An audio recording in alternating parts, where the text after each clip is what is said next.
All right, we are official. And welcome everybody to our live stream. I'm Jen Bartley alongside with Karen Sullivan from Kickstart Your Edge. And we have the one, the only fabulous Angelique Brewers, who is here from the corporate agent. And today we are going to talk about how to land high paying corporate clients. And then once you get in the door, how you stay in the door. So we are very excited to spend the next probably about 60 minutes with you. We're going to take your questions. We're going to answer some questions that have already been sent in and just have a really great discussion about really upping your game for 2021. So just to give everybody a little bit of context, Angelique, why don't you share a little bit about who you are, what you do, and then Karen will do an introduction of us. Yay, this is going to be so much fun. We already have some awesome questions that have come in. This is a really good time to be talking about winning these clients. So, for the last 10 years at the corporate agent, we have helped thousands of coaches, consultants, and professional service providers to win B2B clients from the big, sexy corporates all the way down to the large, small enterprises, higher ed organizations, state and local governments, nonprofits, and mid markets. Over 72 countries we've touched with coaches and consultants. And they've landed almost 250 million plus. I shouldn't say almost, well over 250 million plus in revenue over the last 10 years. So we think it's so much fun to go in and win these clients.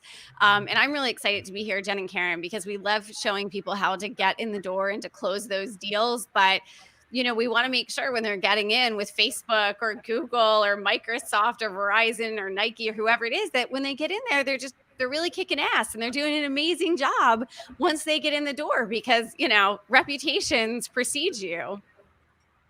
So true. It's funny, Angelique, when you said about getting in the door, and the last thing you want is it just to be a revolving door. So you're in and you're out, right? So let's stop the revolving door syndrome and get in the door and stay in the door. And that's exactly what Jen and I help you do. Angelique gets you in the door, and Jen and I will help you stay in the door. And the two sides of our business, for those of you that don't know, right? So what we do is kickstart your edge, and we help coaches go into organizations, and we teach you to do what it is that we do. And what we do is we go into these organizations and we work with the CEOs, we work with the executive leadership teams, we work with all sorts of teams to have them become really high functioning teams, to create the next best versions of themselves as a team, to figure out how do they lead themselves, lead others, then lead the business. And it's all with having a play to win mindset, because so often they're playing not to lose versus playing to win. And we help shift that mentality. Oh my gosh, I love that so much. I love the revolving door. We talk about it sometimes as the dead end. You get yourself in there and then you just hit a dead end. Next thing you know, you're back out in the parking lot thinking, what the hell happened? I worked so hard to get that client. What happened? I was at a conference in Tampa, a year and a half ago now, because obviously the pandemic, but it must have had, I don't know, 7,000 people. It was a massive conference. It took over all of downtown. And we were in the convention center, Karen and Jen, and it was so fascinating because I kept bumping into corporate people that I knew, like every 10 feet. Oh, hey, how you doing? How you doing? You think corporate is such a big world, but it's actually a really small world. And if you're not going into these organizations delivering results for them, word will spread. You're not going to get invited back. You're not going to have those case studies to get you in the door with the next company. And I also think, this is a little soapboxy of me, but I do think that consultants, coaches, and professional service providers owe it to one another, that whether it's utilizing the time well when you land a sales meeting or getting in the door working with a client, you don't want to leave that organization with a feeling that they wasted their time and money, because it hurts the entire industry when we do that. Like we either raise, the rising tide raises all boats. And so I feel like it's incumbent upon all of us to handle those sales meetings responsibly when you guys are teaching them to work with the organizations and really get results and transformation. That means they're going to spend more money on coaching, Yeah, it's so true. And it's, I think about how hard not hard, but just the longevity it takes sometimes to get in the door. Like, so you may have an initial call And depending on things, you may get the gig a week later, a month later, a year later. But the effort and the energy of that touch base, that building a relationship, of really understanding who it is that you want to be working with, to have that go south because you're not prepared, or you get into the gig and you misread the entire situation. It's an interesting thing that I love about what you do, Angelique, is that you prime the situation to get people super clear on what they can offer to help the organization. And then if you follow that through with the tools that carry that clarity through delivery, it's amazing what can happen. And they really do go hand in hand. They do. And I think, the other thing to remember, especially if you're working with the mid markets or the larger companies, is that they're just made, a big, huge corporation is just a bunch of small companies that are, basically glommed together into one bigger company. I mean, that's really every department, every business unit, every territory or geography, every, line of business, they're much smaller. And so when you get yourself inside these organizations, if you're doing what we tell you to do in the quote unquote sales process, it's, we don't really see it as sales, but if, for sake of our, discussion today, I'll use that word for simplicity. So during that sales process, if you're really educating them on what you can do and you're baking certain things in up front, and then you're coming in and we've seen the work that you guys do. We've seen the coaches that have gone through your program and how prepared they are and how much stronger their results are that they're getting for their clients. You really just end up creating a business for yourself, as opposed to a job where you're just, okay, I'm working on this client now, but then that contract's going to end. Then I'm going to have to go figure out where I'm getting my next opportunity from. And then I'm going to go deliver that. That's very much an employee mindset versus a business owner mindset, which is thinking holistically and systematically from the sales process all the way through the delivery process. And I think that's one of the reasons why we love having discussions with you guys, because you're thinking really strategically from front end to back end. And that's, I think, really the kind of peanut butter and jelly, as someone said earlier today, the peanut butter and jelly kind of mashup about this discussion. You know what, Angelique, it's funny when you just said that, whether it's a business or a job. And I think people need to really decide, right? Is this a business? Is this a job? Or truthfully, is it a hobby? And because there, you can't make it a hobby and expect to be a really successful business owner, right? It's going to take that work. It's going to take the blood, the sweat, and the tears.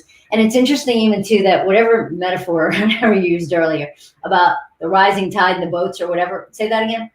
Oh yeah, the rising tide raises all boats. Right. And you know what? And it does. And I think one of the big thing that happens though is that so many coaches have self-inflicted anchors on their ankles and they can't get up. So they create all these BS stories about why they can't be in these big corporations, why they can't be in these big organizations.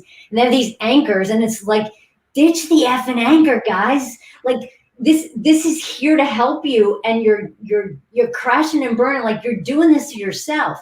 Because so many times people will say to Jen and I, like, aren't you guys like training your competition? And well, yeah, in essence we are, but we really truly believe that there's enough business and nobody else is going to do Jen and Karen like we do Jen and Karen. So you figure out what it is that you can do, but we're happy training people all day long to go into organizations and kick ass and take names. Yeah, and it's just going to show organizations, because we've heard it over the last couple of years, organizations saying, what are we getting for the money that we're investing into coaching? So we want to make sure that the money that they are spending on this is showing results. And I think that's, really incumbent upon the professions in the coaching industry to make that a high priority, because it does reflect on everyone. There's a lot going on right now in the corporate space. McKinsey just came out with a sort of a State of the Union report in early January of just what's going on inside of corporate. And they said something really, like, two things of this report jumped out at me. The first is that 2021 is the year of transition. So this entire year is going to be a transitional year for companies, which makes a lot of sense, especially when you consider last year, everybody essentially spent the entire year in a scramble. So really that was the energy last year, scramble, scramble, scramble. We're still kind of there now, but I like this concept. I like what they've coined, this year of transition. And then the next point they made to that is when we go back in history and we sort of study, just culture, pop culture, trends, the way of life. We tend to break it up in terms of modern history into pre-war versus post-war of World War II. It was sort of like, this was what was going on pre-war. This is what was happening in, households, the sort of makeup of companies, who was in the workforce, who wasn't in the workforce. And we really divide sort of modern history between pre and post-war. And they're saying, McKinsey's really making the prediction, you guys, that COVID and the pandemic is going to be the new pre and post definitive moment, pre-pandemic versus post-pandemic, just as fundamentally as World War II was to society and to business and to manufacturing and to technology and to the power structure in sort of the geopolitical space. And it hit me in a different way when I read that. I mean, obviously, the pandemic is huge, but to realize this is our new marker and that, 2021 is really that year of us transitioning between pre-COVID and post-COVID. I look at that and I know we're going to go through these sort of three themes for today, but when I look at that, all I see is opportunity for coaches. Like transition equals chaos and change, which means that we need to bring in leadership to those places, the ability to mobilize people, the ability to engage people, the ability to ensure resilience in the workplace, to give a vision that galvanizes people in one direction. And so I just look at that and all I see literally is opportunity, like an endless sea of opportunity. It's so true. And people, I just want to share, are commenting and they want to know Sarah wants to know, where can we find that report, please? And thank you. Karen, it's the McKinsey 2021 that we referenced in our virtual insanity last week. Yep. And then if you want to put that up, we can always post that. Definitely. We also got the abundance mindset is mentioned by Kathy Walter as something that obviously she appreciates. And Pat from Cold Canada is just saying hello to us. So I wanted to say that.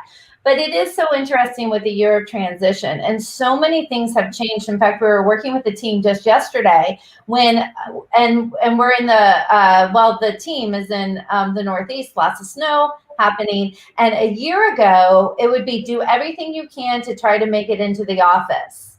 This year, it's, you know what to do. We've been doing it since March. And the actual way that companies have shifted their mindset from even the whole fact of we can never have our employees work from home to, well, of course we can work from home, have everybody rethinking, what is the role of the office? What is the role of the team? How important is geography? So yes, the year of transition, there's chaos, there's change, there's, I'm a little tired of the new normal, but those things happening.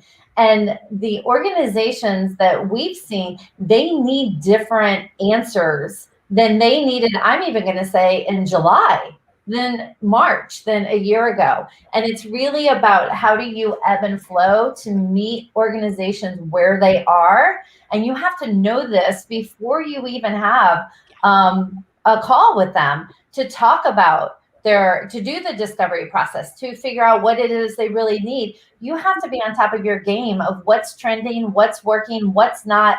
What of your own case studies can you pull forward? What are you doing to stay ahead of the curve? And so those are just the thoughts that come up. You know what, Jen, one of those things that you just said, right? And everybody's doing things even different than they did in July. And I think that a big part of that, right? If you think back to July, we all thought this was going to be over. Right. We're like, okay, how much longer? We're only going to do this a little bit longer. We're going to have to do this a little bit longer. But right now, okay, we're in this almost a year, and there's no over, right? This is what this is, and it's changed, it's shifted, And it's interesting because I think what it actually did in so many ways, it amplified the way businesses and people are. And what I mean by that, I really feel like the like happy people got happier, right? Grumpy people got grumpier. Creative organizations got more creative. Stuck organizations got more stuck. So this thing that we were in just amplified what it was that you were. And the thing is, though, people didn't know that.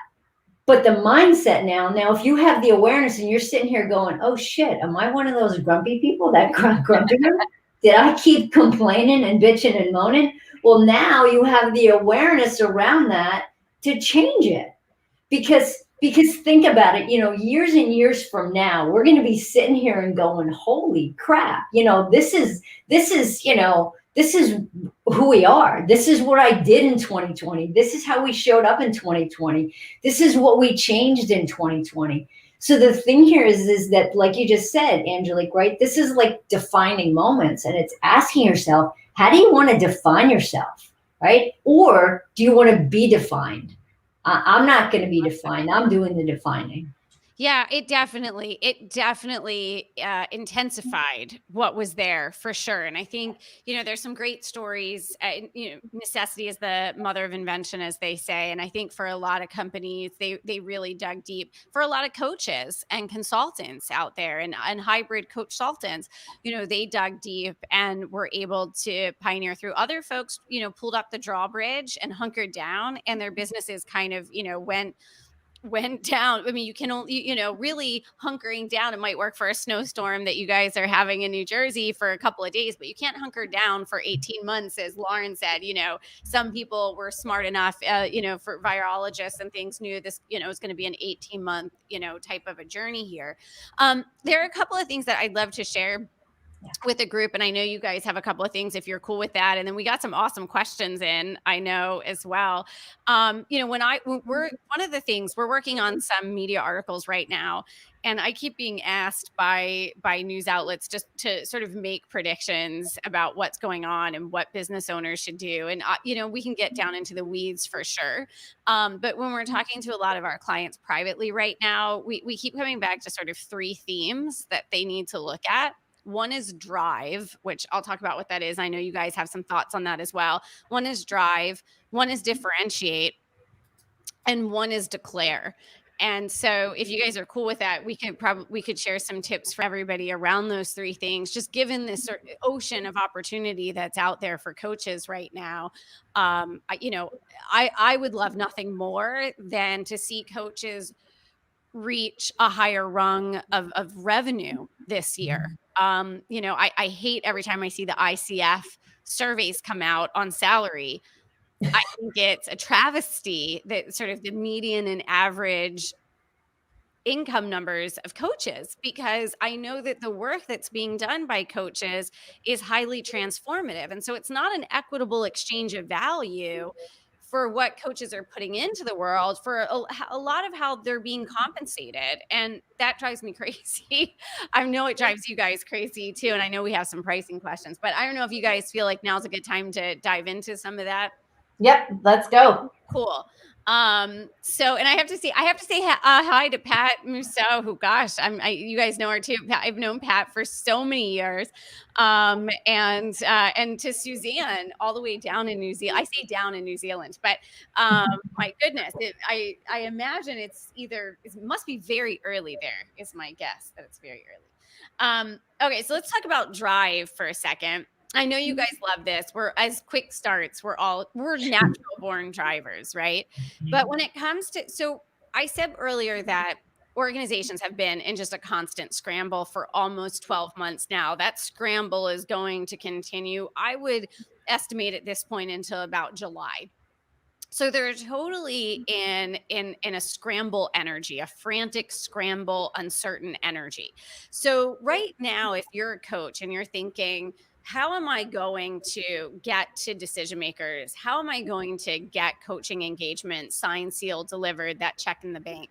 The 2 questions, or the 2 pieces that you need to be thinking are, number one, drive to the conversation. All roads, all energy is to get to the damn conversation. I'm going to come back to that in a second. So it's drive to conversations. And the second one is to drive the conversation that you're having with those decision makers. You are in the driver's seat of those conversations. In terms of driving to the conversations, the amount of energy that we see small business owners expend in doing everything but landing the conversation is sinful. I mean, it's like, I'm going to write 25 blog articles, and I'm going to put those 25 blog articles on LinkedIn. Then I'm going to break those down and I'm going to turn them into 250 social media posts. And then I'm going to have videos on YouTube talking about the 25 articles. And then I'm going to share that in 25 places. And then I'm going to have this webinar, but I'm not actually going to invite anybody to it directly. I'm just going to post on 2,500 social media posts, right? I mean, like, the list just keeps getting bigger and bigger, doing everything they possibly can to avoid actually asking someone for a conversation or doing something to create that engagement. And so really this year, because of the way the market is, you want to actually be thinking about shortening down as tight as possible, driving to that conversation.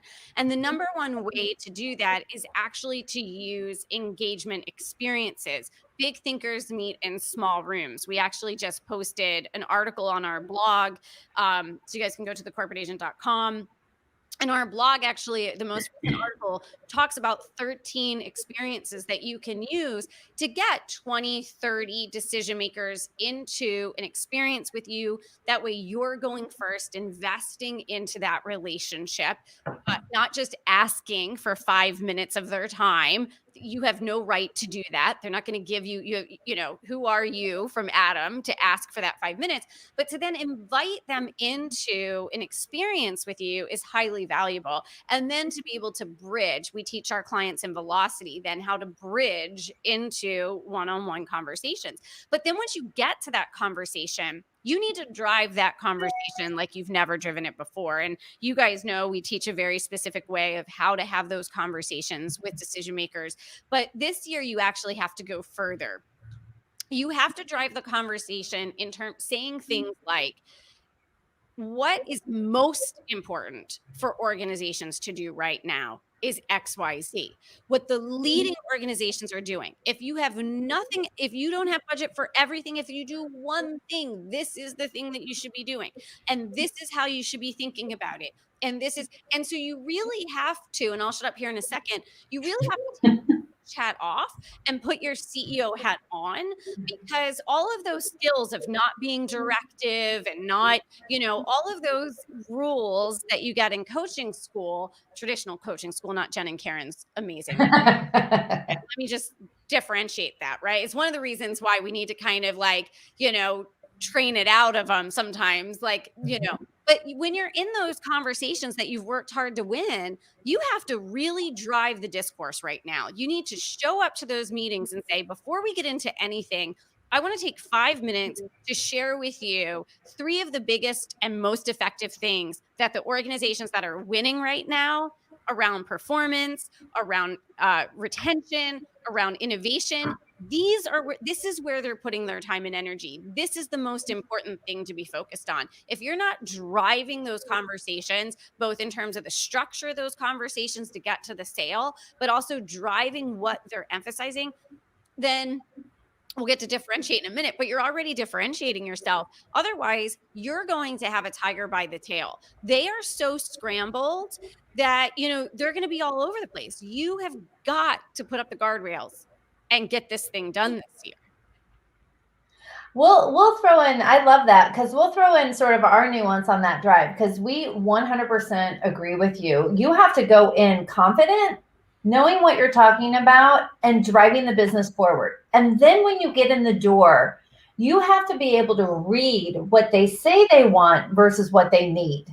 And being able to drive. So what Karen and I do is when we are meeting with people is we listen to, a lot of times people have a preconceived idea. This would be great. We could do X, Y, and Z, and we only need this.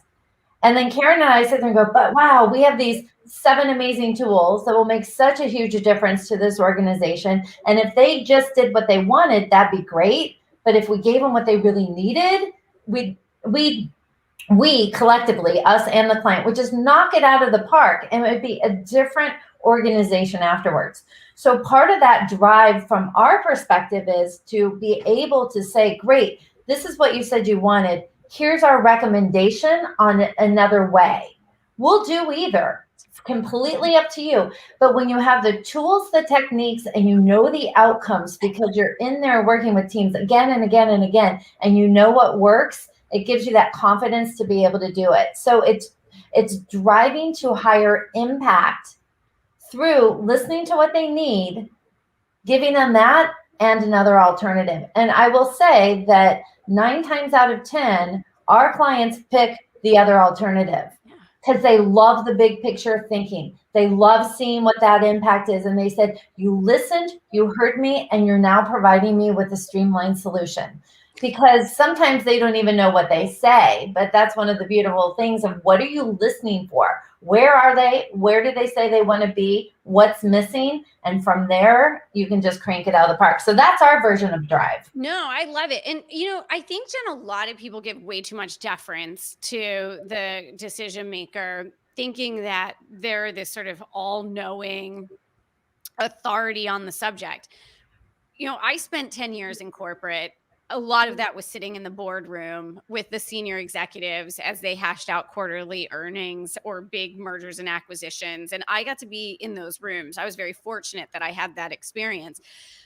When you really see how we talk about echo chambers now because of politics. If you want to talk about an echo chamber, any company is the biggest echo chamber you're ever going to see. And so what happens is somebody somewhere in the organization gets this bone between their teeth about something that they think they need to do. And so they start repeating it, and then other people start repeating it. And then in meetings, they're all repeating it. And then it's showing up in emails and text messages inside the organization, showing up on meeting agendas and conference calls. And by the time they bring in a coach or a trainer or consultant to talk to them, they're just on autopilot.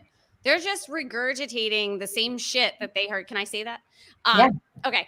Hello. I'm like, I can see that, right? I get yelled at on podcasts sometimes. No, Angelique, don't say that. But they're just regurgitating, Jen and Karen, like they're just saying. And so you guys are the pattern interrupt. The other side of that, so we show people how to have those conversations, but the other side of it is if you don't really know how to coach inside of corporate, you're not going to know what to recommend. And look, the certification programs are great that are out there to get started, but it's the difference of sitting in a college classroom, learning about, in business school, sitting in school, getting your MBA versus, you're at the job now as a vice president. Those textbooks, aren't exactly the real world. And I think that's one of the things we love. We believe, we say this all the time. A lot of the folks who come in to work with us in our programs, their biggest issue is that they're actually more afraid to get a yes than they are to get a no. Like we take all the excuses away. We have engineered, our programs to work every time, like to work, right? Yeah. That, you do this, it's going to work. But people don't always want to get the yes, because if they get the yes, then yes, they get the check. So that's great. But then they actually have to take on that client, and they're scared to do it because they don't necessarily know. They don't have the confidence in their ability to take on coaching a whole team or working with a whole department. And I know you guys see that from folks who come into your programs. And and that somebody had said about, it's about having the methodology, right? And our methodology, it works every freaking time. It works, right? And it's about, leading yourself, leading others, and leading the business. And how Jen had talked about, before, it's we're going to go in there, we're going to listen to them and understand what it is that they want. And the outside part of our methodology is all about results, right? With leading the business. And that's the thing, right? People want to see results, but we work from the inside out. And that's part of the methodology, really, really getting down to what's going on here. How are you showing up as a leader? Because if you can't lead yourself, you're not going to be able to lead other people. And you're certainly not going to be able to lead the business and get really, really strong results. So I think that that's a really important part, is having a methodology and also understanding human behavior and knowing when is it that, when I'm walking in the door, when do I have to scrap the plan? And having the confidence, like you guys were both talking about, to know that I got this. Like, I'm scrapping the plan, and it doesn't matter what the plan was. This is the plan now, right? Hello, Mike Tyson. Everybody has a plan till they get punched in the face. One of my favorite quotes. I love that quote. I love that quote. Love that quote. Love that And quote. I don't know about you guys, but I have gotten punched in the face, and then it's just like, okay, things change a little bit. and it's just understanding then, okay, how are you going to show up once you get punched in the face? Yeah, I'm not sure if this person, I think that was someone, Karen, who's just saying that should be on a bumper sticker. It should be on a bumper sticker. I love that. I absolutely love that quote. And when you're working with corporate, whether it's mid-market, a large, 500 person small enterprise, or one of the huge corporations, those leaders are also getting punched in the face every day. All their plans that they're working on are constantly being turned upside down. A lot of times they're literally, weeks into a project or an initiative, but 3-4 weeks earlier in some other part of the company, a decision was made that would make that project a moot point. And and those are the kinds of realities that go on inside these organizations. So you really have to learn to pivot. Let's talk about differentiation here for a second, if we can, because I think that I want to talk about differentiation in two places. One, differentiation in your message, but two, differentiation in your approach. So if I go to one more coach's website that leads off with words like high performance, I think I might melt or turn to dust or something. Because, the thing is that, okay, great. That's what coaching is about. That's what leadership and culture change is about. We get it. But that's that's just like the sound of the ocean, adding the sound of the ocean at the beach. It's already there. Everybody knows it's about performance. We got it. So what are you bringing to the discussion that others aren't? And so when you think about that, and you think about 2021, and you think about all the change that's happening in every part of organizations, you want to think about where your inflection point is. Do you want to help sales teams, have the resilience and the performance and the leadership mindset as they have to completely change to new buying behaviors of their customers? Do you want to help those who are managing and leading call centers and all the stress that those people have been under, given the delays in shipping and supply chain and all the complaints that are coming in? Do you want to work with teams that are downsizing, and the leaders who are doing that? Do you want to work with, companies that are having to completely change their go-to-market strategy? So you really want to think about, what are the types of change and leadership that you specifically want to help with? That's number one. Number two, though, and let me just say, if you don't do that, if you don't talk in specifics, then what it screams to the decision makers who are inundated with coaches these days, right? Every HR person, learning and organizational development, et cetera, they're getting hounded by coaches. They're everywhere. So number one, you can really establish yourself as more than a coach, as an advisor, for some of you don't want to do that. And I get that. Some of you have an opportunity to really differentiate yourself and add an element. Jen and Karen are strategic advisors and consultants as much as they're bringing coaching to the table. But you also are screaming to the marketplace. If you insist on talking about engagement, if you insist on talking about performance and transformation in those generic terms, then what you're really saying to the market is, I don't understand your business well enough to talk in specifics. I can only talk in gobbledygook because that's the depth of my understanding of the problems that are really going on inside your organization. That is like the big flashing vacancy sign on your website. So please hear that, because that's a big one. The other place you can differentiate yourself, there's two more. One is in how you handle the conversations when you get to these coveted meetings. When you win that conversation and you get to the decision maker, how you show up in that meeting, if you have a framework for that conversation, if you lay out very clearly to the decision maker, this is where we need to go in this conversation. This is where we are at this point. This is what needs to be accomplished. And we have, frameworks that we teach our clients for that.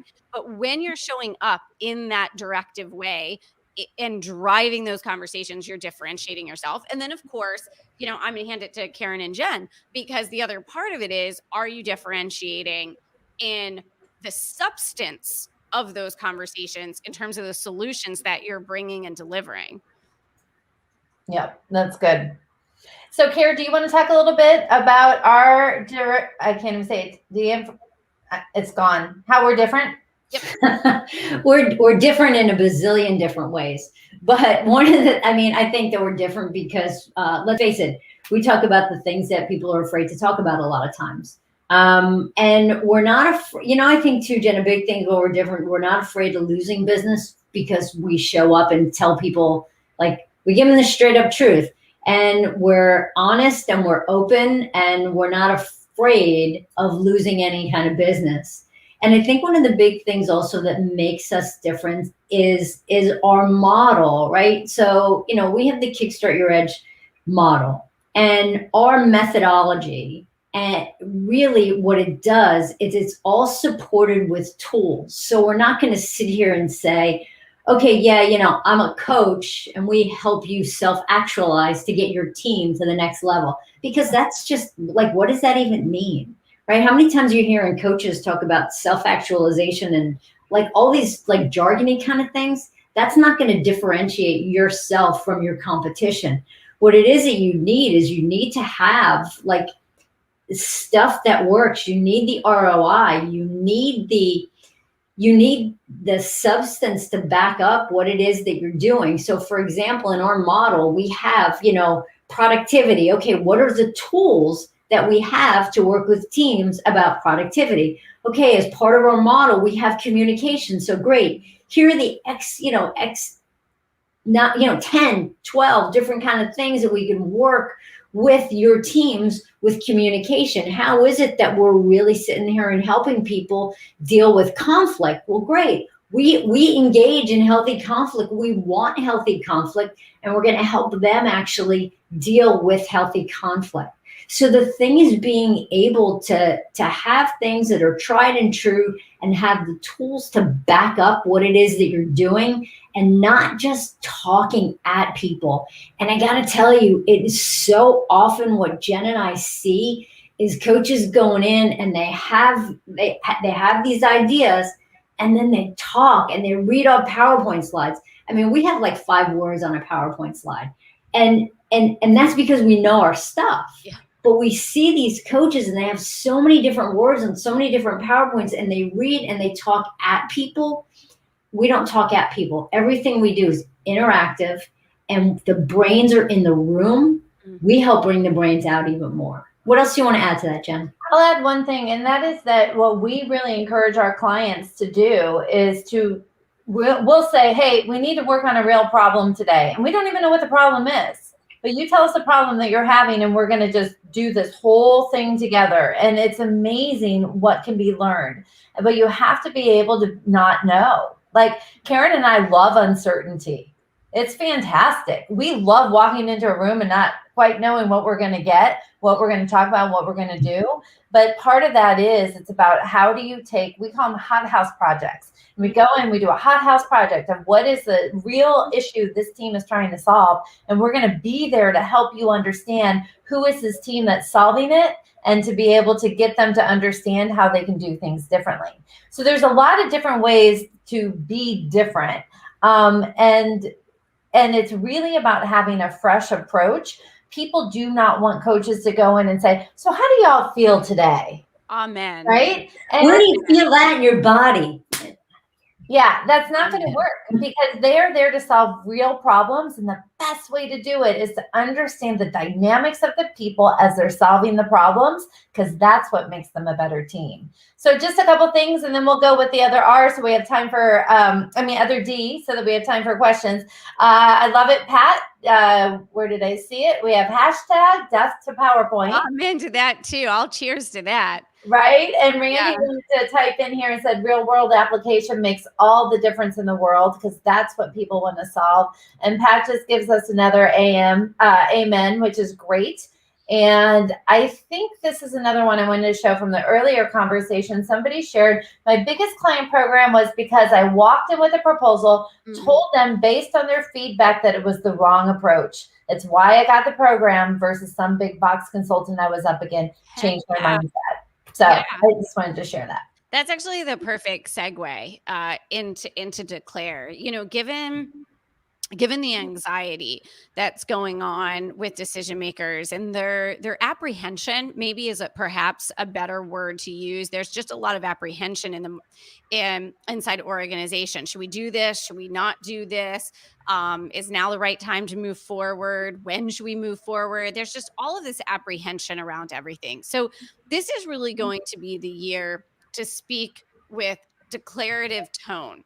So you want to reach out to organizations and say, we are the people that companies are turning to who want to do this. Organizations are asking us for this. So this is what we're doing for them. And these are the results that we're getting. And even in terms of your pricing, and actually I think it was Randy who asked, and we can talk about this a little bit, you know, even in how you work with organizations. Now, we teach in Velocity 3 different types of pricing, which all are valid. It just depends on the situation, whether you're using sort of commodity-based pricing, or you're using value-based pricing, or you're using some type of an hourly-based pricing. You know, hourly gets a really bad rap. And if you're working with like solopreneurs and things like that, that can be a really bad thing to do if, you know, but I just want to kind of say something about hourly based pricing, because it actually in certain business models can be a brilliant revenue stream. One of my largest contracts early on, when I started my first business way back in 2006, one of my most lucrative engagements profit wise that I ever had was I had a team inserted into a company. It was basically staff augmentation through a major situation. So I had team members working on site at a company, and they're there working. And because I structured the pricing the right way, while they're working, I'm making considerable profit margin on these people that I inserted into this organization. So hourly is not always bad. There are coaching companies out there right now, coaching farms, that are making bank at the headquarters because they've got coaches just on the phone all day. So I just want to point out that, you know, hourly gets this bad rap, but there are times that it can make sense. But, you know, even declaring right up front with an organization, our minimum engagement fee of taking on a new client is $50,000 based though. And that's for a small scope project based on what you've shared with me and what you're looking for. I can tell you right now that we're looking somewhere in the neighborhood of $250,000 to $275,000, really declaring up front that rung of investment that they're in, because this has been said many times, many ways, but whoever anchors that number first with a decision maker, whoever anchors it first, whether they anchor it or you anchor it, the research for 50 plus years now is very clear that whoever says it first, that is the number. It's going to be right in the vicinity of that number. So this is really the year where you want to declare to the industry, to the world, to the marketplace, this is your zone of genius. This is what you're good at. You want to declare to your clients, this is my process for how I work with companies. You want to declare, these are my prices. This is the investment number. And you also want to go out and declare your results very boldly, very clearly. Companies right now don't have the budget or the time to deal with nonsense. They only have time for results. So you need to speak declaratively for the entire year. If you're not used to doing that, get a coach. Get a coach to help you speak declaratively in the marketplace. This is no time for wet noodles out there. I just have a question. When Angelique said, it's been said many times in many ways, how many actually had a Christmas song in their head? Anybody? Just for the record, I did. Go ahead, Karen. You talk a little bit about what we're declaring for 2021. So there's a couple of things, Jen, that we're declaring for 2021. And part of this, people have heard me say this before, right? And I love, Angelique, that you said people don't have time for no nonsense, which is great because we are no nonsense. And I don't have time for nonsense. And one of the big things that we declared is that we are going to still stick with we work with people where there's high reward and low aggravation. And I don't mean necessarily high reward all the time because of dollars, but high reward because it's just like you just get so excited to pick up the phone and work with that team. It's like you see them on your calendar and you're like, great, we get to work with them again today. And it's not necessarily always about the big ticket dollar signs, although that's nice, but that high reward. Low aggravation is huge. I get to, Jen has a lot more patience than I do. I am like, I'm done. This is too high maintenance. Mm-hmm. And understanding like we don't do nonsense. So we're declaring we don't do nonsense, low aggravation, high reward. And another thing, and this is huge, we can do hard things. Mm-hmm. And that's a big thing. That was a thing that we started off 2021 with. We can do hard things. And the interesting thing is so often coaches are like, how do I make this easier? How do I make this easier? How do I make this easy? F making it easy. Realize that you get stronger, you get tougher, and you grow by being able to do hard things. And you feel so much better when you're done and you're like, man, that was hard and I kicked ass. Or that was hard and I'm exhausted, but we still pulled it off. I love it. And organizations are doing hard things every day. You know, that's the thing. What they're doing is hard. Love it. I'm just typing up little things. Alicia says, hey, Alicia, it's so good to see you here. Declare your price, process, and zone of genius. Boom. Fantastic. All right. So I think we got all the D's, right? We did. So let's take a few questions. Angelique, I know that you had a few in front of you that you had seen posted, and people can also post them in Facebook. We are going to just be on till the top of the hour, but we do have 12 minutes. So go ahead and post away. So one of the questions came in. I've got to answer this one from Pat. It's such a great question. She's been working with companies who, she's been working with people who want to leave and go on a new career path, right? They want to go in a new direction. So she's been coaching those folks. Now she wants to work with the companies because obviously those are bigger paydays when you're working with a whole organization.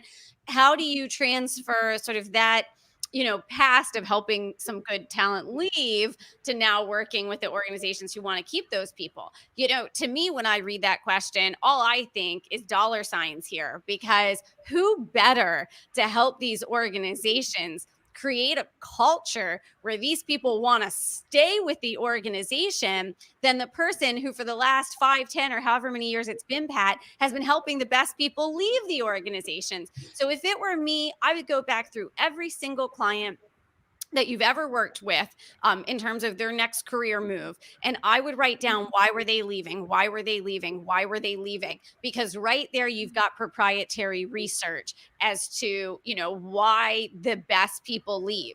And you can even say back to these decision makers, from someone who spent the last 10 years helping top talent exit organizations, what I'm really focusing on now is using that insight to help organizations keep those people, mobilize those people, elevate those people. So when I see that, Pat, all I think is dollar signs for you. I don't see that as a downside at all. Jen and Karen, if you guys want to take the next question, it was, and I talked a little bit about pricing, but it was just about this idea of these damn rate cards that these companies have now for coaching. And how do you get beyond that? Obviously, we teach pricing too, but I would love for you guys to take that one. It's interesting because, and you do a great job. So in the Infinity program, there's all sorts of ways to structure and plug and play and make 100K deals, and all sorts of ways that you can put all the numbers together. The interesting thing about pricing, though, that I'm going to actually tweak the question a little bit, because I read it as, how do you set your rates? And then how do you turn things into bigger engagement? So I'm going to take the second part of that, right? So one is, you set your rates. You know what the rates are. You know what other people are doing. You know what the value is. You decide which of Angelique's pricing strategies that you want to do. Where Karen and I find our biggest opportunity is once we're in the door of what else can help this organization. And when you have the right so the way we've set up our tools that we use with teams is twofold. One is to get the team to where they need to go. And it's whether it's around figuring out how to do trust, or whether it's around getting through conflict, or, all sorts of different things that may happen.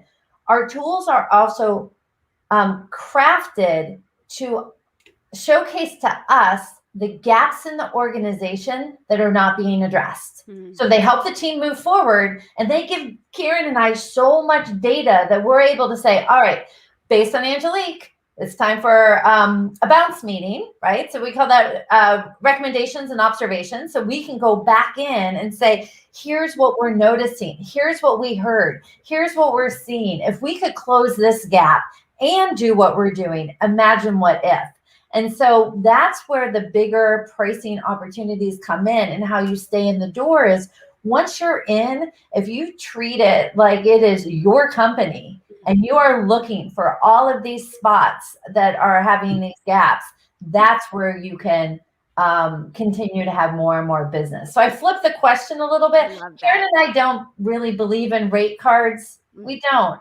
There's so many things that come into it. We have a general idea. We rarely ever just do one-on-one coaching. That's not the impact we want to have in organizations.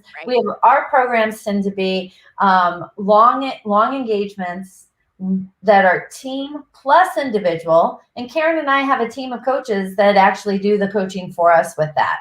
So, but we don't just go in and say, here's our rate card, and if you want to hire a one-on-one coach, we're your people. It's not enough. It's not enough interpersonal dynamic change management within a corporation. You know what else, Jen? Go ahead. I was just going to say, and our programs are contagious. Yeah. And what I mean by that is that once we get in, people tend to say, oh, well, wait a minute, what's that department doing now? Because something's different and people want different. And then, so we go from marketing, then we're in sales, then we're in HR, then we're in leadership teams, and all those kind of ways, because it feels different, because it is different, because we're focused on the individual first and how it makes them feel. I can't tell you, time and time again, people will tell us, we've been in corporate for 20 years and we've never experienced a program like yours. Because why? Because it's an experience. It's not just like we're going in and doing a program. We're creating an experience. And one of the big things, and I'm not going to, say anything about, we don't encourage people to get clients. We encourage people to build relationships. And that's what we're really good at, because we give a shit. We like the people that we work with. We like the people that work for us. We create relationships and we create community. And that's one of the big parts that make this work. I mean, yes. Yes. The thing is, Karen, that like you just said something so important about you're working with marketing, you're working with sales, you're working with operations, you're working with facilities management, HR, corporate communications. And what you guys have done is, and I know some of the coaching schools out there want to have my head on the platter. I never say this when I'm speaking for one of the sort of certifying organizations out there, but the fact is, if you're positioning yourself as quote unquote just a coach, you're going to find yourself relegated to the HR department and/or the L&OD department, the training and development department. You're going to find yourself on those rate cards, competing as a commodity. If you position yourselves like Jen and Karen teach you to position yourself, like we teach you to position yourself as really a strategic partner to the organization that's there to help them solve a problem, now suddenly all the decision makers in the organization are fair game. We really recommend, our true recommendation to coaches today is that they're not leading with the fact that I'm a coach.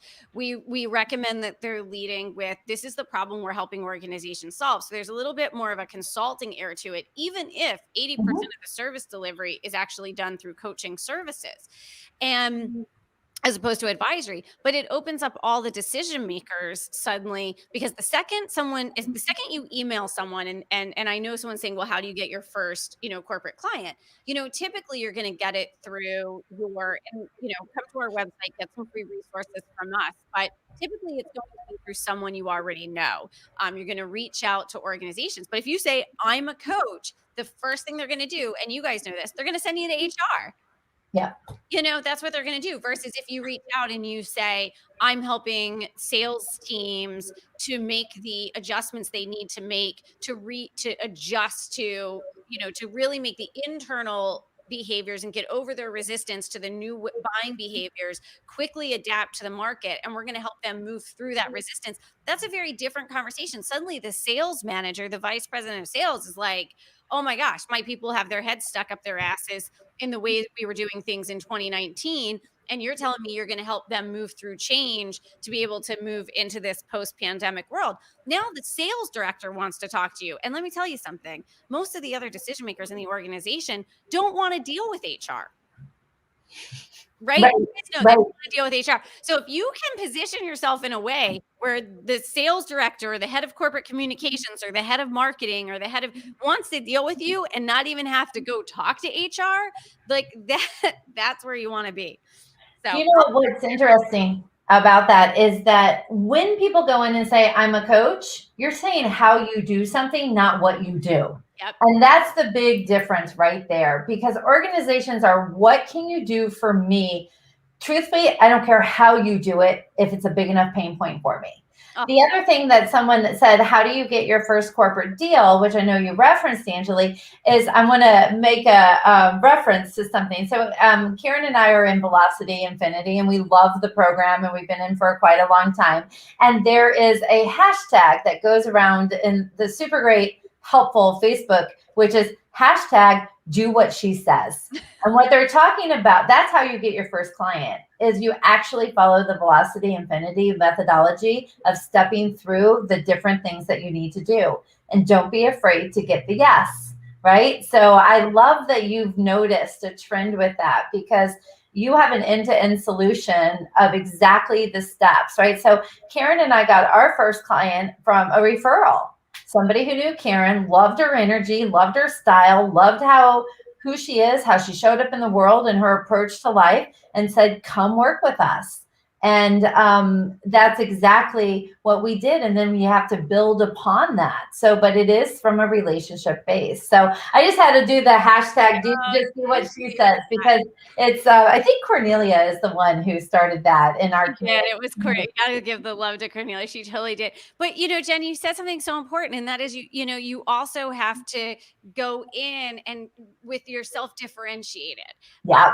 And you really can't do that. Like if you're nervous about going into these organizations and coaching in this environment, and you just feel safer working with someone one-on-one, then, folks really need to come work with you guys. Because the thing is, if your fear is very constraining, right? It's very constraining, which means you're not free to speak your truth. You're not loose. You can't change on a dime. If you have, when you get punched in the face by Mike Tyson, right? You can't change on the dime. You can't differentiate yourself the way that you're being bold in the delivery, because you're just afraid of making a mistake because you really haven't built that muscle. The same goes true for sales conversations with corporate decision makers. If you're afraid of getting to the conversation, then you will spend your life posting on social media, lying to yourself that you're actually trying to grow your business. Really what you're doing is you're hiding from the conversations that are going to create cash in your business. You're hiding from the conversations that are going to lead you to the yes, get you paid, allow you to go in and have the impact that Jen and Karen are teaching you guys how to have. Now, we don't teach people how to coach or consult. We don't teach people how to do that. We teach people how to win, the clients, and we take a consultative process to that. So you are consulting in the sales process and laying out the client journey. But in terms of the brass tacks of really getting in there and designing coaching programs, we're counting on, we're assuming you've got your shit together and you're going to be a kick-ass coach when you get in there. And so if you have hesitancy around either, you know, having the conversations, how to get to those conversations, how to close those deals, or how to coach once you're in there, then you've got to figure out where you're going to get that help. Because I always, you know, people think very linearly, you guys, and you see this all the time. Your business can't do this in an order. I just want to point that out. This is not like, oh, well, first I'm going to do this and then I'm going to do that. Shit, it's already February. You gotta get going. You need to know how to do both of these things. So, you know, if you've got one locked up, great. If you don't have either locked up, you better do it now, because we're already 1/12 of the way into the year. Before we know it, the first quarter is going to be gone and people are going to already be moaning their 2021 goals again. It's like it's like double Groundhog Day right now. Which technically was yesterday. Right. Oh, right. Yeah. Yesterday. So let me do this. I want to show a couple of things. We are going to carry on with this conversation. First thing I want to do is I'm going to show where you can get more information from the corporate agent. And if you go to the corporateagent.com/influence, you will get some good tools to be able to learn more about what happens there, which is great. So go ahead and just jot that down. We'll also put some of these links in the Facebook groups, etc. If you want to know a little bit more about Karen and my Get Real coach training program, you go to kickstartyouredge.com/coach training, and you can download a very comprehensive brochure. We have our next cohort that's starting at the end of February, and it will be the only one we run in 2021. So, and it's all virtual. What, Karen? That's incredible. People need to jump on that, you guys. Well, because the coolest thing is that we've converted all our in-person tools to be completely virtual, and we use the technology of Miro and Mural and idea boards and Mentimeter and all sorts of things to create these hugely interactive team experiences. Because why? It's the year of transition. Lastly, I really want to say is please come join us tomorrow at 2 Eastern. We are going to be carrying on this conversation on Clubhouse. And the room is going to be exec and leadership coaches get and keep corporate clients. This is where the conversation is going to move to, that we really hope that you can join us tomorrow. And we will carry some of these questions with us as well. So before we wrap it up, I did want to get these announcements out because I know people are digging on the conversation. Yeah, no, I think Clubhouse is going to be so great because we can bring people up to the stage tomorrow and really get into more of these questions. We'll put an announcement out, obviously, to our community, you guys. I mean, I really think there's just so much going on right now in these spaces to really have the chops to go into these organizations and guide them forward. I think the real gold this year is to be the people that are called upon during this transition. Because I just want you to imagine you get into the decision maker, you know how to get in, you get to the decision maker table, you just completely rock that conversation, something completely different than a conversation they've had with anybody else. You close that deal, you go in, you use Jen and Karen strategies to deliver the most incredible results during this year is going to be more difficult than last year. Last year was just get everybody home. This year is recover, move into the new world. Like this year is 5 times harder than last year. So imagine you're the coach that goes in and blows their socks off because you're using, Jen and Karen strategies to deliver these programs. This is going to be a company that buys from you for years because you were there with them and you led the way and helped them during this year of transition. Like I just see it as like the clock is ticking and you want to be the consultants and the coaches that are the ones that are helping them this year, because that means for years to come, your pipeline of clients is there for you. And I can't emphasize that enough. Yeah, that's great. You guys are awesome. This was so fantastic. We always love spending time with you. And I know that our crossover audiences, as we say, I feel like a little bit country and a little bit rock and roll with like our crossover plan. But I felt like Grey's Anatomy in that fire show. Oh, that's yes. awesome. Yes, when they start the show and they say it's a crossover, so you have to watch a show you don't really want to watch. Yes. Not in this case. But you both want to watch this one. Yeah. That's right. This is That's all right. So thank you. Guys. Thank you to everyone for being a part. Keep typing in your questions. We're going to take them with us into Clubhouse tomorrow. So we look forward to seeing you there. And Angelique, as always, we love spending time with you. And you forever have changed our life. And the value that you have brought, not only as just do what she says value, but also just who you are and how much you care about people's success. And we just really appreciate you so much. Oh, well, I love you both so much. I'm just the biggest fans and cheerleaders of what you guys are doing and just shaking up an industry that needs a little bit of, chutzpah and bold kick-ass in there. So I am all for it. Tomorrow's going to be awesome. I can't wait to be on Clubhouse with you guys tomorrow at 2. All right. Great. Thank you. Looking forward to it. Thank you. Bye-bye. Bye.